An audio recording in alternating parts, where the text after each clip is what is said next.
Okay, now we appear to be live. Oh boy. You got quiet again for a second. It's just because I'm nervous. I'm not actually nervous, I promise. It's like, why would you be nervous? Yeah, I'm fine.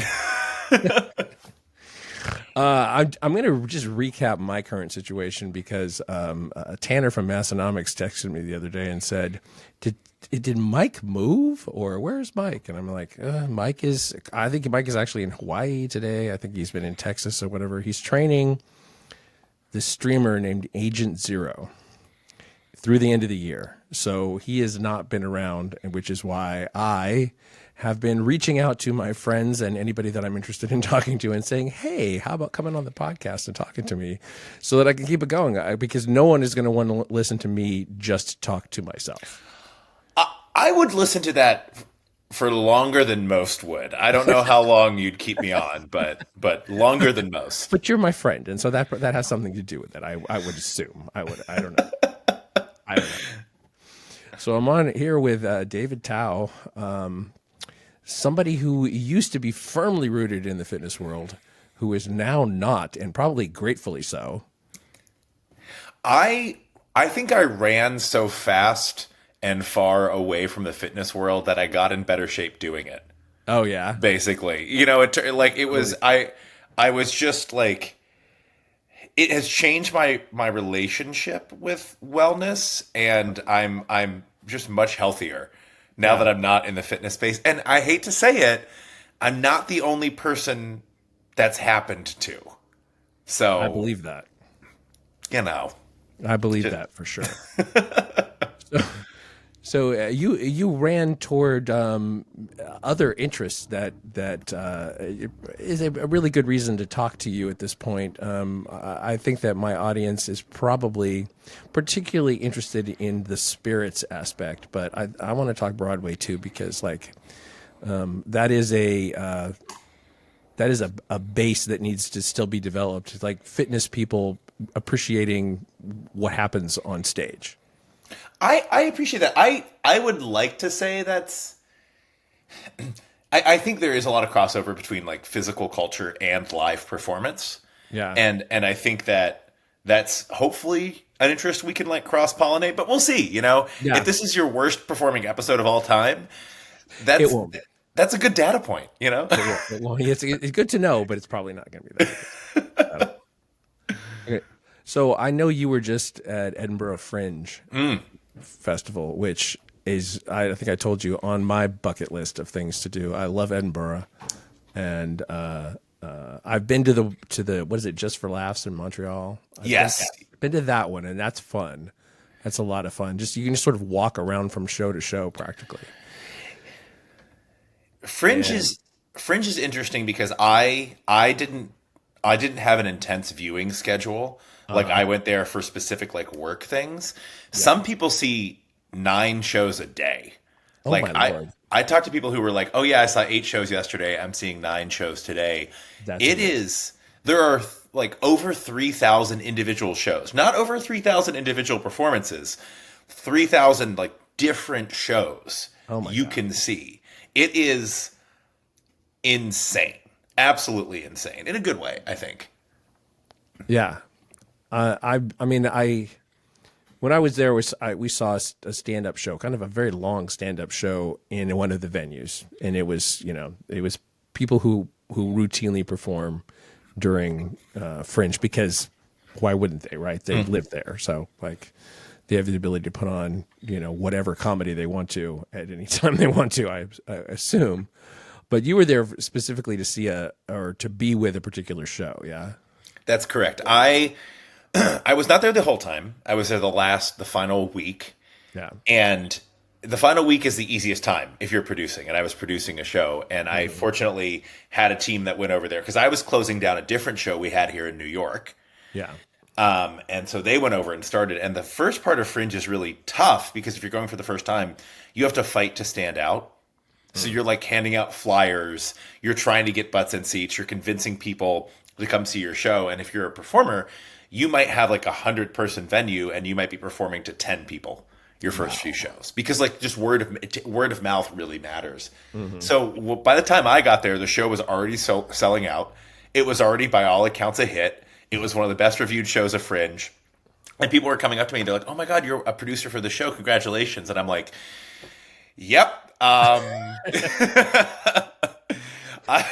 Thank you. I thank you. I've I been did working my ass off in spirit. yes, I didn't hand out a single flyer the entire time I was there. But it's a testament to it's a show that we helped develop here in New York. And so, the show we knew was great. And it was just convincing enough people to come see it and then post about it and it be a word of mouth thing to where by the last week people are like trying to buy tickets off people in line. Like that's how popular it was. So, yeah, word to the wise, if you're producing at Fringe, just make sure it's a hit before you show up. And that's the way to do it. You'll have a great time. Yeah, and just be careful not to, break your arm patting yourself on the back when Exactly. when all the accolades roll in, right? Exactly. That's how you do it. Producing stuff's easy. You, I know you've produced several shows at in sort of different levels of participation in producing. Like, what does that actually look like? Yeah. On a practical level.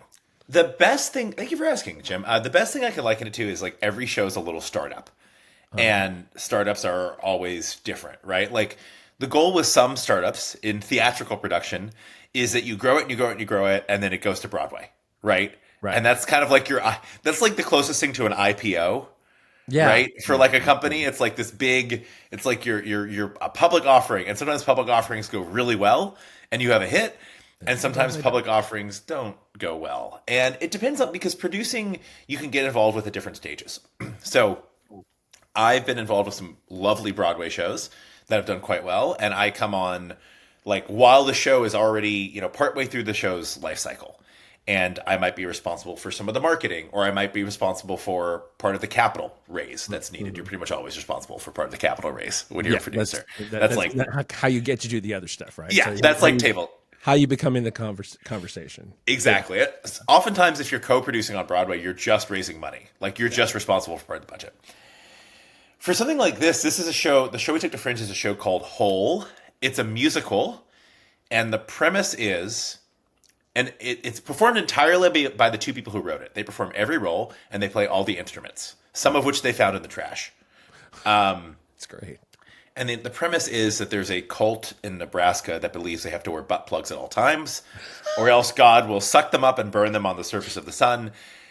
And it turns out that basically comes true, so the only people left on Earth are this cult and anyone else who happened to be wearing a butt plug. And then like that's like the start of the plot, and then like the plot goes from there. And it's brilliant and genius, and it's like not actually what people think it is. It's like not really gross. It is a bit farcical, but it's also like got a lot of heart, and it's a coming of age story. Uh-huh. And you watch the audience, and like by the end, people are crying, A, because they're laughing, but also B, because it's like really touching and sweet, and there's a lot of catharsis in it, and people are like, oh my God, I really connected with the characters, which is insane to say about a butt plug musical. Right. But that's one where I got involved as a producer from the earliest stages. So one of my production partners and I were the lead producers. So we were like helping to develop that from, before it had ever been performed, like truly been performed. They'd had they'd performed for some friends, but like the first like ticketed paid performance, we were like, we think this has commercial potential. We're going to try and like actually help develop it. So getting them rehearsal spaces, working with the director, like giving suggestions with the creative, and then gradually performing it at slightly bigger and bigger venues in New York City until I was like, ooh, we can take this to Fringe, and then raising the money so that they could actually go to Fringe, because you have to pay these people, right? As deservedly so, they deserve it. Finding them a place to stay, like marketing it, figuring out how you produce a show overseas, and then trying to gradually build and build and build. So we were kind of involved from the very beginning and have been basically the executives driving the ship. And as the show gets bigger, we may have to bring on additional producers to bring on more capital or more connections or just expand the team. But it's amazing. It's by a duo called American Sing Song, or ASS. their American sing song on Instagram. They're fantastic. Jake and Nadia. I think they're absolutely brilliant geniuses. They're hilarious. They're kind. They're smart. And that's like just a rare trifecta that you get in people who are just very, and people that you get to work with, like in life. How often do you get to work with people who are all of those things, right? Not often enough. Not often enough. And the director's awesome. His name's RJ. So a real dream to produce something that like people looked at us like we were crazy a year ago when we were like, oh, we're going to probably produce this butt plug musical. People were like, Tell them it's like Wall-E, but sort of butty. Honestly, there's actually a lot of, there are more Wall-E comparisons. If you've seen the show, I know you haven't yet, Jim, but like, but if you see the show, you're like, wait, there are actually a lot of Wall-E comparisons here. So we're trying to figure, we're likely going to take the show to London this fall, and or perform it at different venues in New York this fall. So all that to say, theater production is like starting a company, and you have to figure out how big you want your company to be, right? Like, do you want your company to grow and be this big thing that's like at the highest tier, which is like Broadway or the West End? Or, you know, is it a company that maybe it's like a lifestyle business, right? Maybe you're not trying to create this big behemoth, right? Maybe you think that it will do better if it does not go to 1,000-seat venue, right? So I think one of the toughest parts about theater is if you have something that's successful, figuring out what is the top level it can be successful at, because sometimes you will have a hit off Broadway or off Broadway or in a different market, and then you take it to Broadway, which costs millions and millions of dollars, and it flops. Yeah. Right? And I think a lot of this is figuring out, like, what is the right audience for what you're producing. I mean, that's true of any startup of any kind. It's totally basically you just have no idea. You go on your gut and you have no idea. I know we've talked in the past offline about that that magical metric of you know what people spend per ticket. ATP, average ticket price. Yeah. Yeah, and that's like that could be difficult to estimate, I would imagine. It is. I mean, it depends on the venue. It depends on how expensive things are. Like Whole, we're really lucky because musicals tend to be really expensive because music is like plays tend to be cheaper. You add music in, it tends to be more expensive.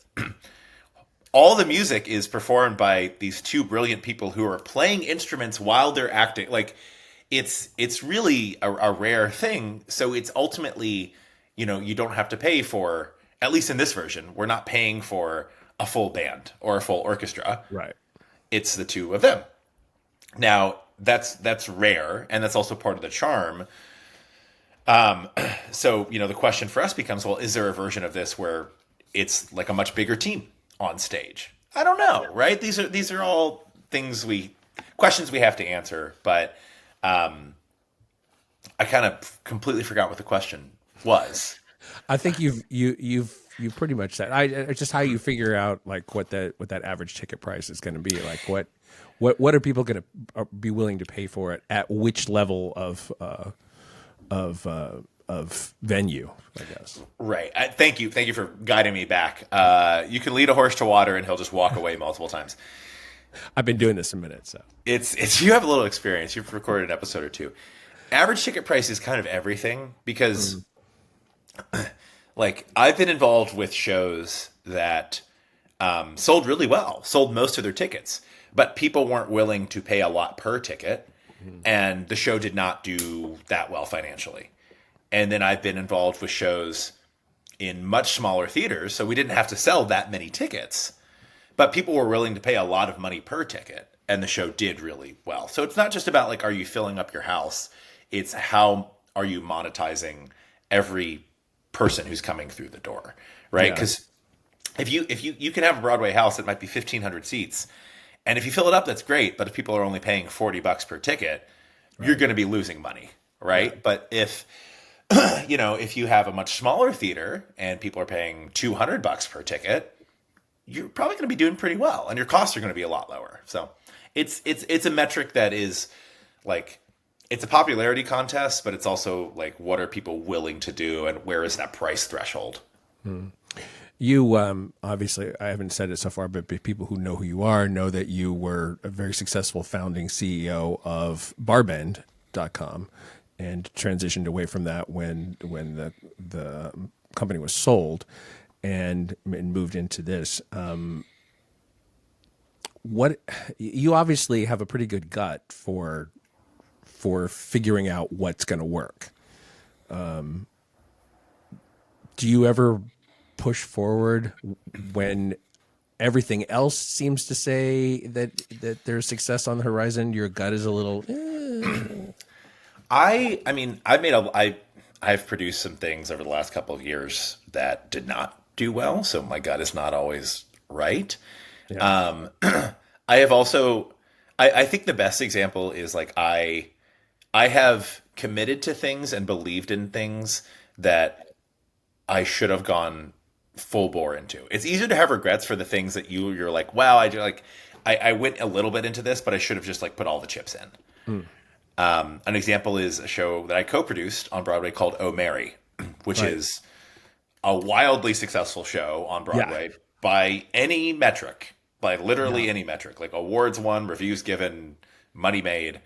And I co-produced it, so I believed in the show, and I actually also invested. So I also put some of my own money into it, in addition to just to raising money from others. And I look back on that, and I'm like, I should have put all my money into that. I should have put like every cent I had into that because that has been a great hit. But at the same time, it was also a non-traditional play. It was also very much a non-traditional show to take to Broadway, and it was considered. I think a lot of people would have considered it very risky.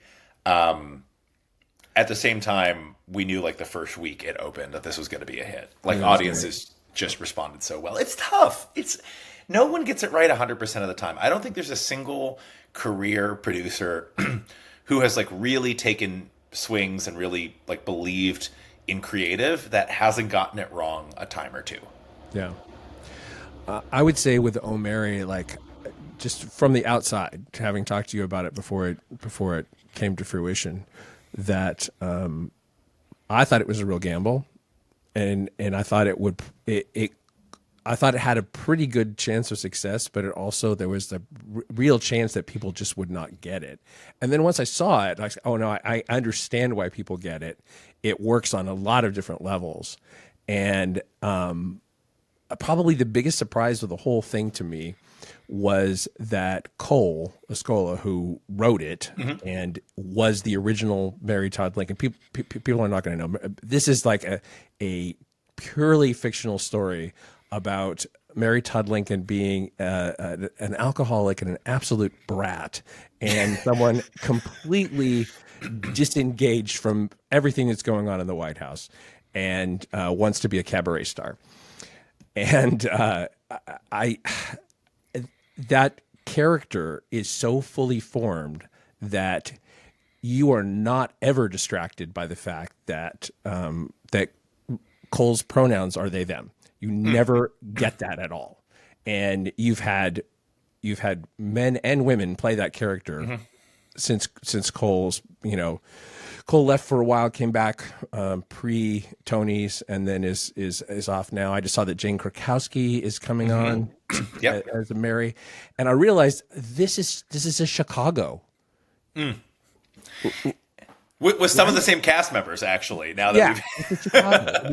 For people who don't know, Chicago's been running on Broadway forever, and the way they refresh it is by bringing in, name talent, people with broad appeal from TV or movies or whatever to come in and play key roles, and it just keeps it rolling and rolling and rolling. I imagine that O'Mary could run forever. I hope it does. I think that I give a lot of credit to the lead producers who originally packaged it and put it together and brought other producers like myself on because they see casting potential here. It's a little, I will say I think Chicago is a great comparison. I think the thing that it does maybe better than, it's a different thing. I don't want to say better than Chicago because Chicago's doing a very different thing and that's not fair to necessarily compare. But this character is so outlandish and this performance can be so dialed up to 11 out of 10 or 12 out of 10. it's almost a challenge to cast members to say like, can you bring it? Yeah. Like what can you like what are you bringing here? Because you can do this completely different. Everyone who performs this role does it differently. What is your 12 out of 10? And it's a very demanding role, but I think if I were an actor of that caliber, I would be tempted because it's almost a challenge. Right? It's like, what is my most? Yeah, it's one of those things you would go into it and you would shoot for the moan, and you would wait for somebody to tell you you'd gone too far. Right. And the director, Sam Pinkleton, who is phenomenal, and I've gotten to know, decently well through this process. I don't know if Sam would ever rein someone in from their 12, but Sam would channel that, right? Sam would say like, well, this is how we're going to channel that. Let's not like dim your light. Let's just focus it this way. Yeah. So yeah, that's if they could all be like that, this would be a very different conversation. Yeah. But I think Probably wouldn't have time to talk to me. I'd be like, we'd be on a very large boat somewhere, Jim. A very, very large boat. I think it's just an example of one thing I like about entertainment is that it is subjective and it is impossible to predict with 100% accuracy. I liken O'Mary to the cult horror film. And I think that's an imperfect comparison. But like every year, every other year, there's a horror film that just gets a cult following. Right? And you're like, how did that happen? Or I couldn't have predicted that necessarily.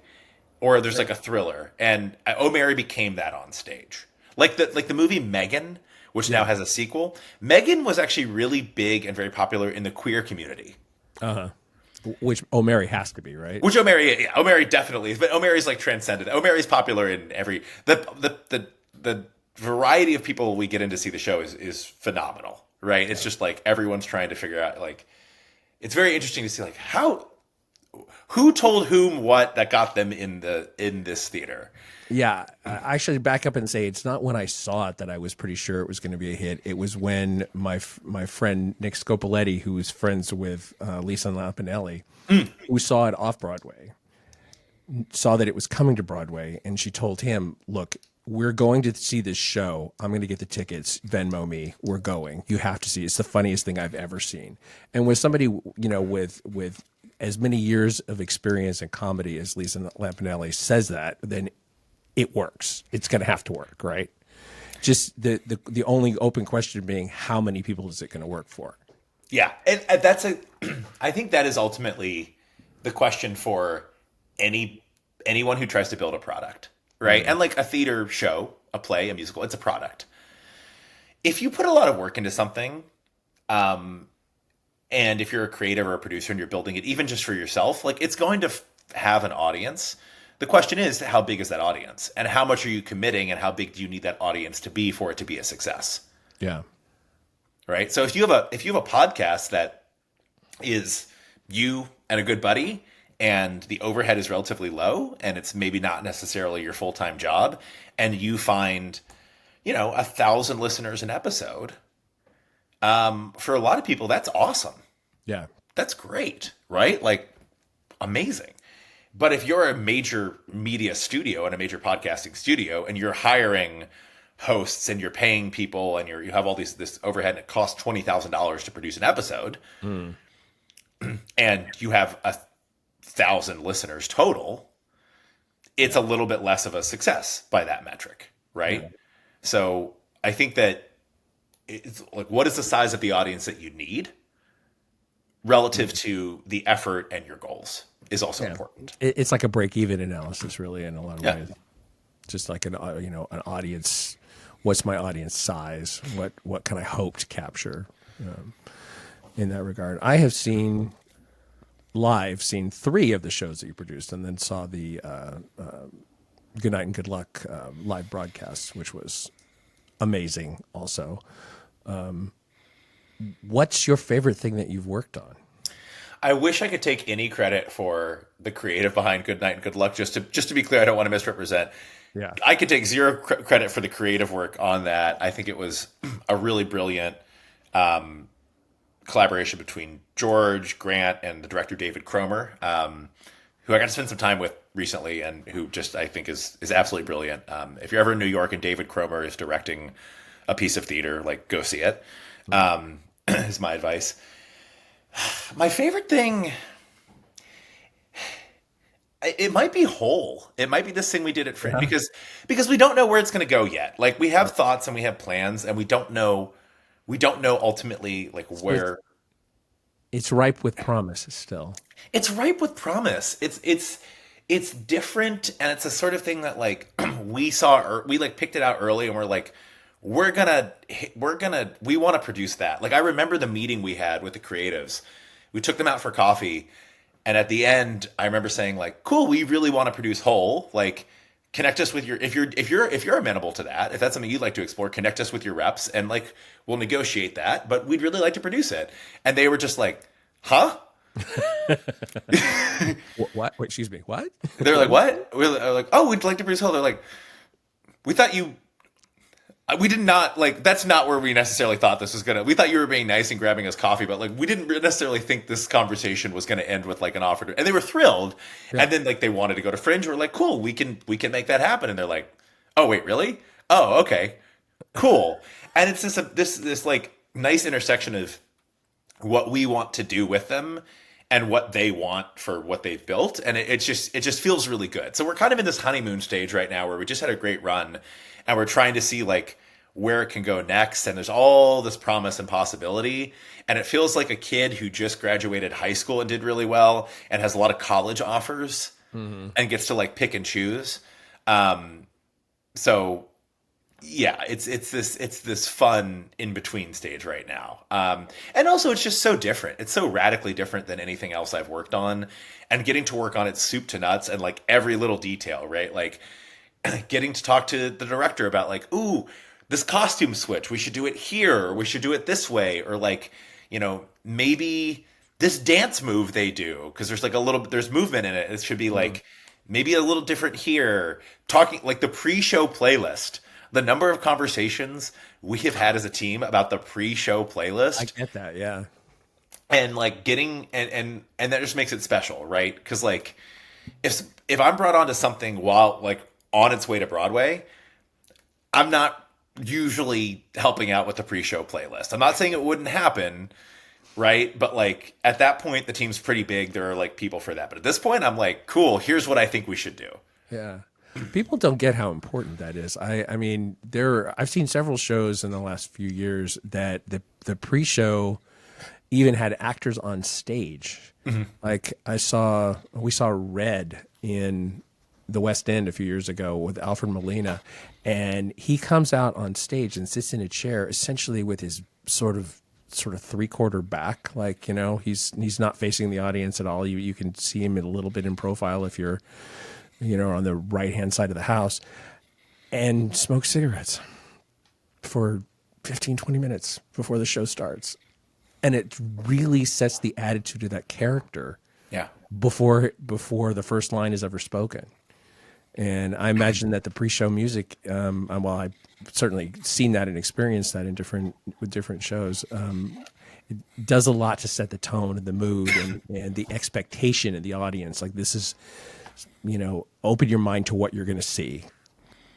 And just going back to Oh Mary, the Oh Mary pre-show music is maybe the best thing on Broadway right now. Like the pre-show playlist, which you can find on Spotify. Oh, really? Yeah, right. You can find it. The Oh Mary pre-show playlist is just maybe the best, and it just sets the tone so well. And like now, when I go to see the show, or when like I take people to the show who have seen it before and they want to see a new cast member, or they want to see it again, they're like, "Cool, let's make sure we get there early so that we can get the full pre-show playlist." Yeah. Right. That makes sense. In taking a show like that to Fringe, did you have any insight given to you about like what the audience expectations might be? Because Like humor in Scotland is different. Having seen stand up there, It, it totally. I don't want to give too much away, and I don't want to be no, incendiary on this podcast, but I have an example. right, It's something we had flagged. So we did it in New York a few times, and New York audiences are very different, right? And yeah, the Manhattan audience, we did it in Manhattan, different audience than Brooklyn. We did it in Brooklyn, mm, right? We did it at a queer performance venue, right? And then we did it at a regular like music performance venue, like very different audiences each time. mhm, And that's nice because you get to see like, okay, what are the jokes that always hit? Right? What are what are the things that don't always hit? And you're able to kind of cross reference. It's good. It's good research. In Scotland, we thought this might happen. There were certain. I mean, I'll just be straight up with it. It's totally fine. Like in New York, this is New York. Um, Jewish humor is a big part of the culture here, yeah, right? Like the show is one of the creatives and performers is Jewish, and like that is a big part of, oftentimes a big part of their humor. Not in everything they write, but like it's it's an integral part of the New York theater experience if you're around the comedy scene for long enough, mhm, right? It is just like culturally such a component of humor here. And those jokes don't hit as well in Scotland. They just don't. yeah, It's just not it's just a very different, it's just a very different type of humor. And it didn't like fundamentally change the show. It was just like night after night you could be like, that gets a really great response in Brooklyn, and mhm, it gets a much more tepid response in Edinburgh. yeah, To be fair, the audiences at the Fringe Festival are very diverse. You get a lot of people coming from New right. York and from the US and from all over continental Europe, everywhere. So that helps. But, um, yeah, it was just it's very interesting. Like, oh, okay. That's not really like, yeah, that's ingrained over here. As long as there are enough other parts that hit, then then you're okay, right? And Yeah. then, You're yeah. totally fine. I mean, it's funny that you would talk about the about Jewish humor in New York. I mean, like early television, 50s, 60s television had a lot of Jewish humor, and I think Yeah. that was sort of my first experience with because I grew up in a place that was very diverse, except there were not a lot of Jews, and so my understanding of the culture came from watching TV, and that those shows were produced, a lot of them in New York, some of them in LA, and yeah, the element's just there. It's I had to remind myself. I remember it was like the second whole performance I saw at Fringe after I kind of got over my jet lag. I partway through, I was just like, oh, not everyone here watches Curb Your Enthusiasm. It's just Yeah, like, like it's just that Larry David style of humor that was so integral in like how I grew up watching Seinfeld and right. then Curb Your, like Larry David's had a chokehold on the TV I've consumed for most of my life. Yeah, Right? There have been more years I've been consuming new episodes or reruns of a Larry David show than years I haven't been. And so, yeah, it just didn't. Yeah, that style just doesn't translate as much over yeah, there. yeah. I would believe that. Well, because it's irrational in a lot of ways. It's contextual. Yeah. Okay. Yeah. I think it's very contextual, and I think that it gives me a lot of it's just another thing I love about New York, right? Like that's just I'm not Jewish. My name's David, and I have curly hair, and like a lot of people think I'm half Chinese, half Jewish in New Uh, York, which I will take. By the yeah. way, Take it. like I'm sure, great, thank you. Like that's like half the city that I'm just fitting in with right there. Not Mhm. really, but a lot of people presume that I'm not Jewish, but I actually feel a lot of New York City pride that like, ooh, I kind of like I'm aware of that humor, Yeah. right? It's not like what I grew up with in my family, but like I'm aware of it and it makes it contextual sense to me, and it's just like, Mhm. yes, New York City, it just makes me well up with even more city pride. I love the city. That's great. Let's shift gears for just a second and go toward the spirit world. And I don't mean I'm not talking about the pop up stores at this time of year where you can buy your or Halloween costumes. Yeah, or like seances, nothing like Or that. seances or any of those things. Yeah, I actually recently realized or read that that Harry Houdini was like a big seance debunker. Like he literally had somebody working for him who would go out and like pretend to be someone who had needed to talk to their husband or father or brother or whatever who'd passed on, and would like challenge the medium to display their talents, and of course none of them ever panned as being real. There's a cool history of illusionists Yeah. and magicians who are like to debunk the occult. Like Ricky Jay is a more recent version of that, Hmm. who I believe somewhat recently passed away. So like these are some of the most prominent magicians and illusionists, but they love proving that like magic isn't real. Yeah. Right? They're kind of like they're people of science in a sense. Like they'll trick you, Yeah. but they're like, no, this is not like magic. The occult isn't real. Like, Yeah. there's We're all just having a good time here. we're all just having a good time. Yeah, as Ed Cohn used to say when he would judge at untested multiply meets. Um, all That's just having a good. good time here. We're all just having a good time. So you write for Vine Pair still? Yes, I write for all sorts of. I'm and across a Food bunch and of different Wine I've outlets: seen, and Food and Wine, Forbes, Drink Hacker, VinePair. I might be writing for a couple more places later this year. But I also judge competitions. okay. So I judge like the World Whiskeys Awards. I'm a judge for, and I just signed on to judge that again this year. So I work in spirits. Mostly a spirits writer and reviewer. Sometimes a judge. Some people might say critic. And I occasionally speak at like industry events. I speak at like panels, or I do like private tastings for people, or for organizations. I do a lot of work with like nonprofits, so I do like tastings for nonprofits, and oftentimes those will like raise money and things like that. So Yeah, it makes sense. I wish that you had a super fan who would make a giant, ever updating index of everything that you've ever said about any particular spirit. Because you talk about things on Instagram sometimes that are not actually part of reviews. You're just you're discussing a particular brand or expression or whatever. And sometimes I think I'm standing in an aisle and I'm thinking, what would David say about this? It's like I could text him, but that seems really annoying because I would be doing it, often. But like I just sometimes wish I knew what you thought about or everything you've ever weighed in on, I guess. it's. I also wish I could remember everything I've ever tasted. Sometimes I'll be like, wait a minute, I wrote a review on that. No, I have a pretty good memory for it. I wish I could apply because I love it. It was a hobby that turned into another career. Yeah. If I could apply that same, like my brain is very good at keeping spirits knowledge in my head.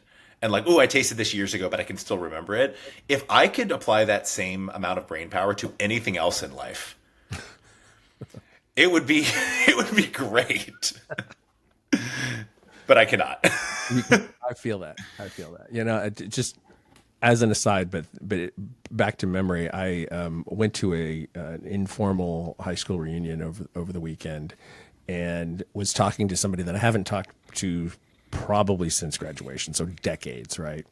Somebody that I went K through 12 with.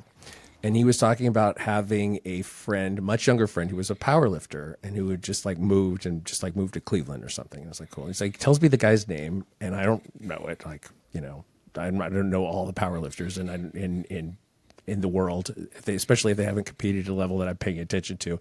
And even then, these days, honestly. And so he told me the guy's name. I looked him up on Instagram. I didn't see anything that really, rung a bell at that point. And the next night, my former classmate messaged me and said, I talked to him and he knows who you are. He was aware of your old podcast and whatever. And then he sends me this picture this guy has sent him that was taken with us at the 2015 Arnold. Like, okay, well, I'm not going to remember that. I don't know how many pictures we took with people. I'm not going to remember that.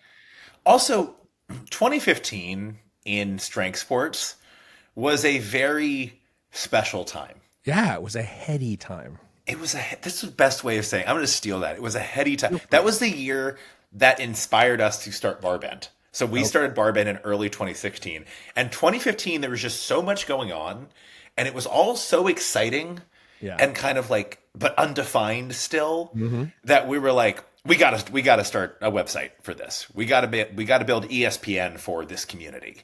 Yeah. And yeah, 2015 was special. And now that was 10 years ago, dude. 10 years. No, because COVID. So it was like 6.5. So it's 10 years ago. Yeah. Yeah. As far as I'm concerned, the year 2000 was 5 years ago. It's not the case at all. well, 1980 was 20 years ago. So that's what you really need. That's what you really need to remember. Yeah. Yeah, for sure. For sure. The I appreciate reading what you're doing. It's probably a lot of liquor I'm never going to taste. Some of it is like out of my price range, and some of it is just out of my interest vertical, whatever.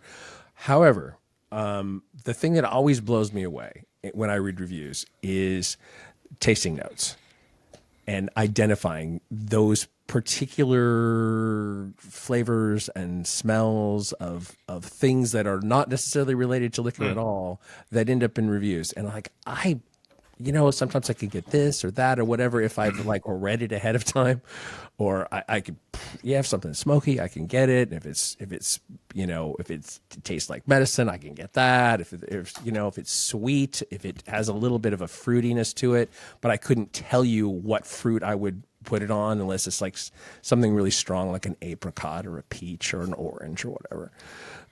So I tend to think, and I know this is true, like in the world of sense, that people, some people have a very, very refined nose for cologne and developing cologne and perfume and whatever. How did you develop that for spirits? A lot of practice and a lot of like writing. Like before I ever wrote reviews for an outlet and got paid for it, I was writing reviews for myself because I was kind of I wanted to train that. Like, I don't think I smell or taste necessarily a lot better than the average person. I think that can come with practice. I think being able to translate that to specific things that are relatable to people, because taste is subjective, right? Like I might like something that you don't, right? Like I don't like cucumbers, right? Really? Yeah, I don't like cucumbers, but I don't hate them at all. I'm pretty, but like a lot of people love cucumbers. Great. Yeah. But, so it's kind of like, how am I translating things to things that people will like understand, to where maybe they can get a sense of what I'm experiencing. And it's really just less about like, ooh, am I getting this right? And more about, am I writing down things in such a way that it's getting across what I'm experiencing? And like there are correct and incorrect things, right? Like bourbon, you're going to taste a lot of vanilla. That's just the science behind it, because they have these certain compounds that get into the liquid, like, you know what I mean? And like, for a sherry cask aged scotch, you're going to get certain flavors that there are correct. Right. There are flavors you're probably going to get. But I like to think of it more as, am I accurately conveying what I'm experiencing such that someone might be able to put themselves in my shoes when reading the article. And they might get something very different, or they might get things significantly different if they were to go taste the spirit themselves. And hopefully they will, and they can compare, right? And sometimes those things will sync up, sometimes they won't. But I'm trying to really do, I think, all that I can honestly do, which is give an accurate representation of what I experience. And it's just practice. It's like anything else. It's like, I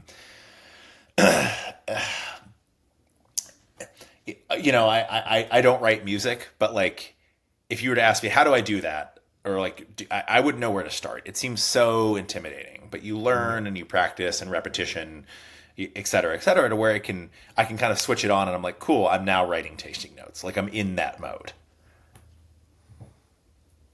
That makes sense to me. It is so opaque to me. I guess is the best way to say it. But I mean, I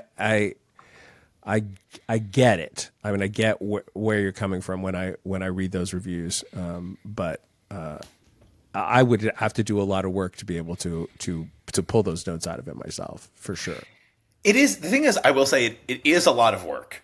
Like, Yeah. I will spend certain reviews, I will spend hours on. Like, not hours. Hours, yeah. So it's not just like, ooh, taste of whiskey. That's what I taste. Like, sometimes you're spending time with it, and it can often feel a little bit grueling, actually.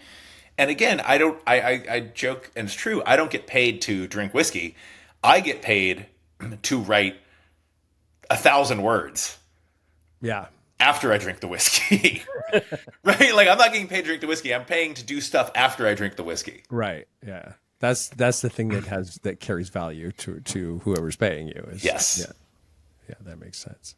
Have you ever had any kind of like backlash or negative feedback from reviews that you were given that were not as positive as people were expecting? Oh yeah.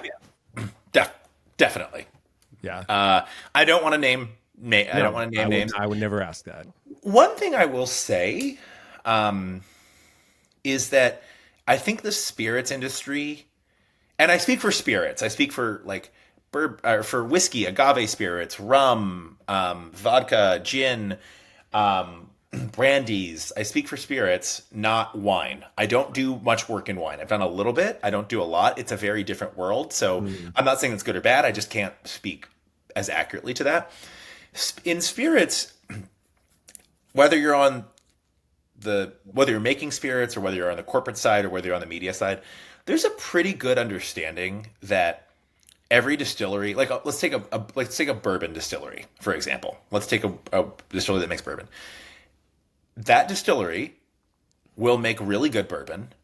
It will also make some okay bourbon, and it will also make some bad bourbon. Now, those ratios might differ from one place to the next, but there is not a distiller, or there's not an experienced distiller in the world who will tell you that everything they make is the exact same quality level. Because there is so much variation when it comes to things like the cask type, aging environment, the temperature, the ambient temperature outside during fermentation that if impact, like all these, there are 1,000 different factors, right, that could impact the ultimate flavor of a spirit. And so, ultimately you are curating every particular release, but like if you go to a warehouse that has 20,000 barrels, I guarantee you there'll be some you like, and I guarantee you there'll be some you don't like. And there's a lot of space in between. Yeah. And because of that, I think there's a general kindness and understanding in the spirit space that not everything is for everyone, and not everything is the best product in the world.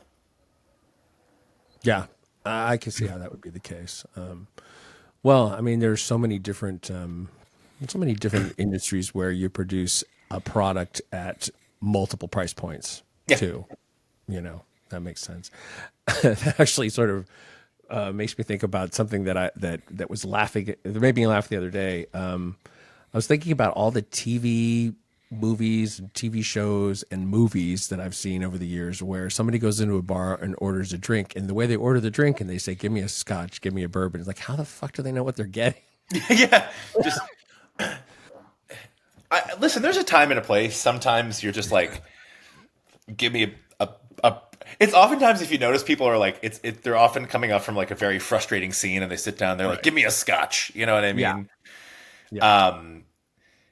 But that's like my nightmare, because then I'd be like, well, what did you give me? Why did you give me that? Like, what vibe was I giving? Yeah.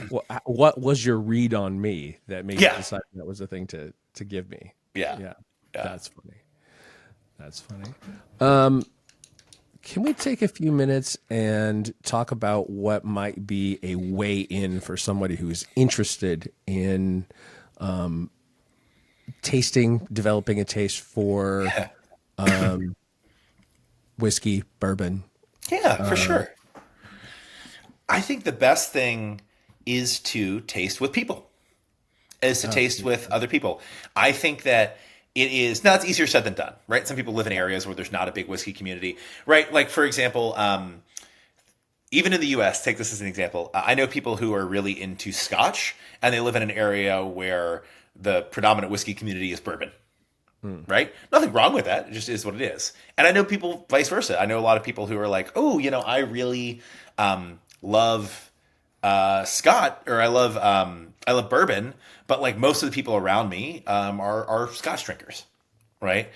Yeah. And I think the best thing one can do is find a community of people who also enjoy whiskey or the spirit that you enjoy or you want to learn more about. And if that community isn't already established, build it yourself. Like, find a friend who wants to go on that journey with you. Mm-hmm. And tasting things with people and talking about what you're tasting is, I think, the most fun part. It's something I do regularly. Like, I am a quote unquote professional, but I still regularly have people over to my home or go over to buddies' homes, and we all bring bottles. We call them bottle shares.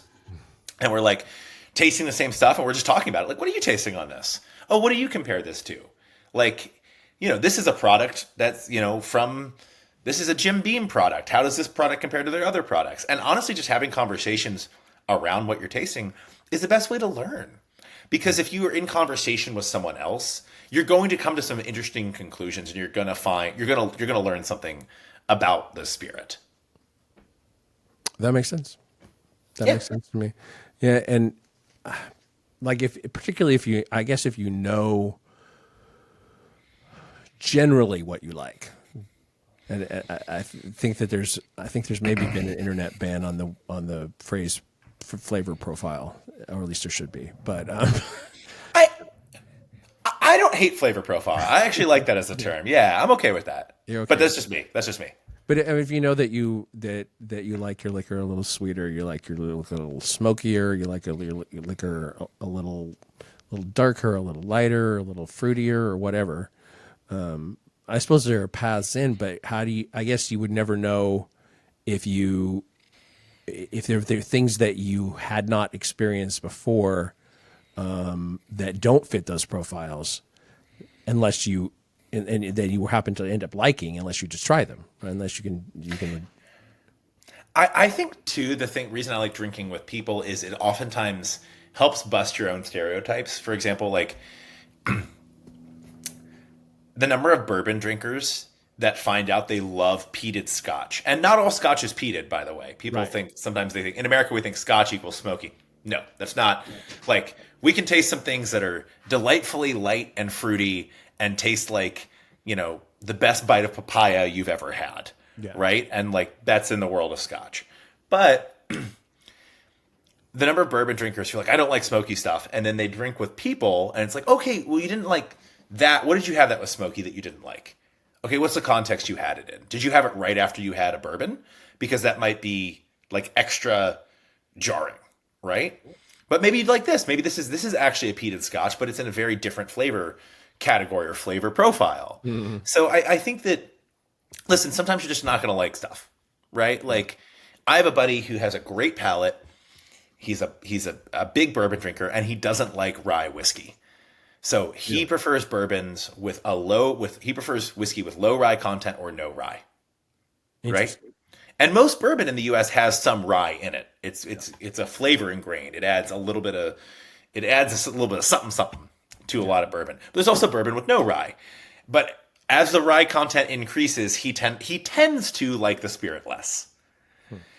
And this is someone who's tried everything under the sun, and that's just what he likes and doesn't like, right? But I think flavor is often contextual, not always, but often contextual. And what you like in a certain setting might be different than what you like in a different setting. And I think that's why it's so fun to be in conversation with these things and be in conversation with people about them. Yeah, that makes sense.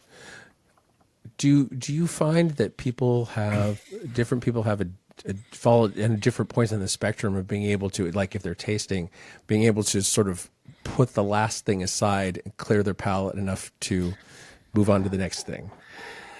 No one's as good at that as they want us, as they want to be. Not as they think they are, but as they want to be. It's tough, and your palate fatigue's a real thing. Yeah, it is. Yeah, I just sometimes it's easy. Like, I think I've tasted more beers in beer flights than I have whiskeys, and I think you're maybe not as conscious of trying to clear your palate in between. There's like, oh, let's take a little of this, a little of that, whatever. And it's often this kind of second time around when you come back to it that you have a different feeling about it, and you might actually like it better than the first time. Yeah. And I don't know why that is exactly. There's just something about it that rises. And part of it's just been sitting there longer, and so it opens up a little bit. And it's a little friendlier. It's also like, if we don't know what to expect, sometimes if we try something, if it's very different than what we're expecting, it can be an unpleasant experience. Sometimes it can be a pleasant experience. Sometimes it can be an unpleasant experience.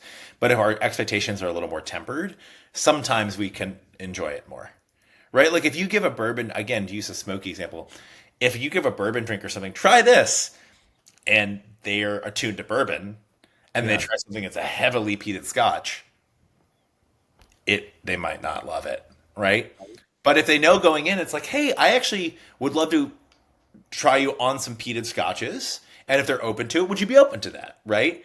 And it's like, okay, they might go in with a more open mind, and it's not going to be this odd juxtaposition between what they expected and what they got. The two things might be more in line, or more sympathetic, or more simpatico. Yeah, that makes sense.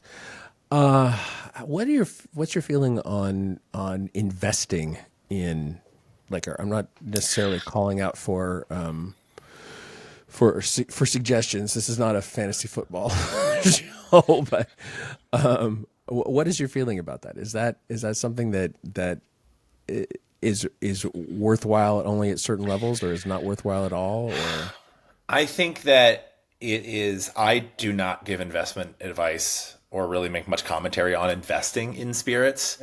Spirits are consumable. They are perishable. yeah, The market is unpredictable. yeah, Proceed at your own risk is what I tell people. yeah. That makes sense. I mean, everybody's always pursuing the undervalued asset, right? I mean, they want to capitalize on an undervalued asset, and then eventually flip it to somebody at some point. And I think we're seeing a softening right now of the whiskey market. I don't think it's going to stay that way forever. I think these things ebb and flow, right? But proceed with caution. Do your own research. That's actually that's just kind of sort of my final question in the spirits area here. What is your gut on the market in general for spirits in the U.S.? My good friend Isaac Winter, who is the master blender of High West, said it well, and he said that he thinks we're in an overhang where production has outstripped demand. And I think that the spirits market is, I'm not bearish on it, but I think that we are going through a market correction such that maybe COVID was not the best indicator of long-term it's demand. Like housing. Same story with housing, I think. Yeah. That sort of makes sense. Well, David, I want to thank you very much. I enjoy every conversation with you, but recording them and sharing with others helps me keep the show going. I know you did bourbon on your own for quite a while, and so you understand the whole dynamic of keeping a show going largely by yourself. But I do understand, and I empathize, and I listen. I love I was a fan of your podcasting before I was your friend, and it's an honor to be on here, and I so appreciate you having me. And I hope people enjoy this conversation as much as I've enjoyed talking to you, Jim. Awesome. How can people find you, David? You can find me on Instagram at David Thomas Tao. You can find me on X at D_Tao. Yeah, those are great. Excellent. I was. You ever notice that like authors and serial killers have three names? Well, I'm not going to say which I am, but it's. I totally get it. All right. Well, thanks a lot, David.